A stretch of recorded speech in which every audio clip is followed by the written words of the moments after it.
Hello viewer, আসসালামু আলাইকুম।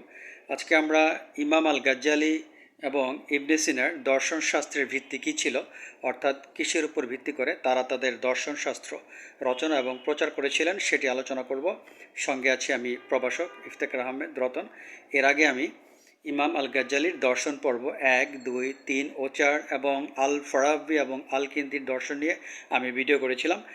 তা চলুন আমরা এখন ইবনে সিনার দর্শন শাস্ত্রের ভিত্তি কী ছিল সেটা নিয়ে আলোচনা করব। অ্যারিস্টটলের দর্শনের একজন সেরা ভাষ্যকার ছিলেন ইবনে সিনা।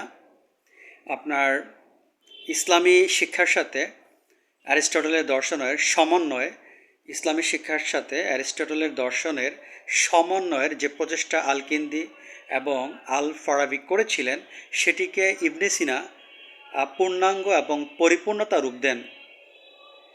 আপনার ইবনে সিনার প্রচেষ্টায় এবং অবদানের জন্য অ্যারিস্টটলের দর্শন কিন্তু মুসলিম বিশ্বে ব্যাপক প্রচার এবং প্রসার লাভ করে। সো আমরা বুঝতে পারছি যে গ্রিক দর্শন কীভাবে ইবনে সিনাকে ব্যাপকভাবে প্রভাবিত করেছিল। তবে তিনি অন্ধভাবে গ্রিক দর্শনকে অনুসরণ করেননি। আসলে ইবনে সিনা বিভিন্ন দর্শন শাস্ত্রের সমন্বয়ে নিজের দর্শন প্রচার করেছিলেন। তো ইবনে সিনা কিন্তু দর্শনকে ধর্ম থেকে সম্পূর্ণ আলাদা এবং স্বতন্ত্র শাস্ত্র হিসেবে বিবেচনা করতেন।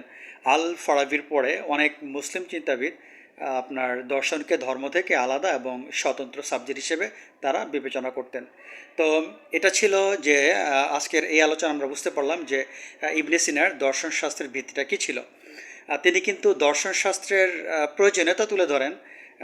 তিনি বলেন যে বিজ্ঞানের চর্চা অবশ্যই আমাদের জ্ঞান দেয়, কিন্তু দর্শনের চর্চা আমাদের পরিপূর্ণ এবং পূর্ণাঙ্গ জ্ঞান দিতে সক্ষম।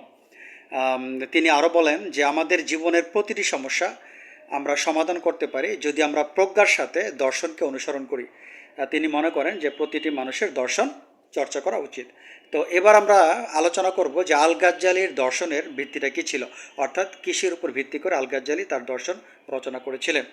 আপনারা জানেন আল গাজ্জালির মতে ওহির জ্ঞান ছাড়া প্রকৃত জ্ঞান সম্ভব নয়। এই জন্য আল গাজ্জালির দর্শনের ভিত্তি ছিল পবিত্র কোরআন এবং হাদিস, কারণ তিনি মনে করতেন ওহির জ্ঞান হচ্ছে নির্ভেজাল, সঠিক এবং পূর্ণাঙ্গ রূপে সেটাকে অনুসরণ করা যায়। কেননা ইন্দ্রিয় লব্ধ যে জ্ঞানটা সেটা অনেক সময় আমাদের ভুল সিদ্ধান্ত দিয়ে থাকে। সো ইন্দ্রিয় লব্ধ জ্ঞানের উপর ভিত্তি করে যে দর্শন শাস্ত্র রচিত হয় সেটা সবসময় সঠিক নয়। এই জন্য তিনি মুসলিম উম্মাকে তাদের আগের জীবনে ফিরে যেতে অনুপ্রাণিত করেন, অর্থাৎ মুসলিম উম্মাকে তিনি কোরআন এবং হাদিস ভিত্তিক জীবনযাপন করার জন্য অনুপ্রাণিত করেন। তিনি কিন্তু ইসলামের সুফিবাদকে প্রতিষ্ঠা করেন। তো আমরা কিন্তু এটাও জানি যে ইমাম আল গাজ্জালি ইবনে সিনার কিন্তু ব্যাপক সমালোচনা করেছিলেন এবং তিনি কিন্তু ইসলাম ধর্মকে গ্রিক দর্শনের প্রভাব থেকে তিনি কিন্তু রক্ষা করেছিলেন। পরবর্তীতে কিন্তু দর্শন ইউরোপে চলে যায়, রেনেসাঁর জন্ম হয় এবং ইউরোপে বিজ্ঞানের জন্ম হয়। এই ছিল আজকের ভিডিওর মূল প্রতিপাদ্য বিষয়। তাহলে আমরা এই দুইজন মহান দার্শনিকের দর্শন শাস্ত্রের ভিত্তি কী ছিল সেটা জানলাম এবং দর্শন শাস্ত্রের প্রয়োজনীয়তা কী সেটা আমরা ইবনে সিনার থেকে জানতে পারলাম। আজকে এখানে শেষ করছি। সবাই ভালো থাকেন। আল্লাহ হাফেজ।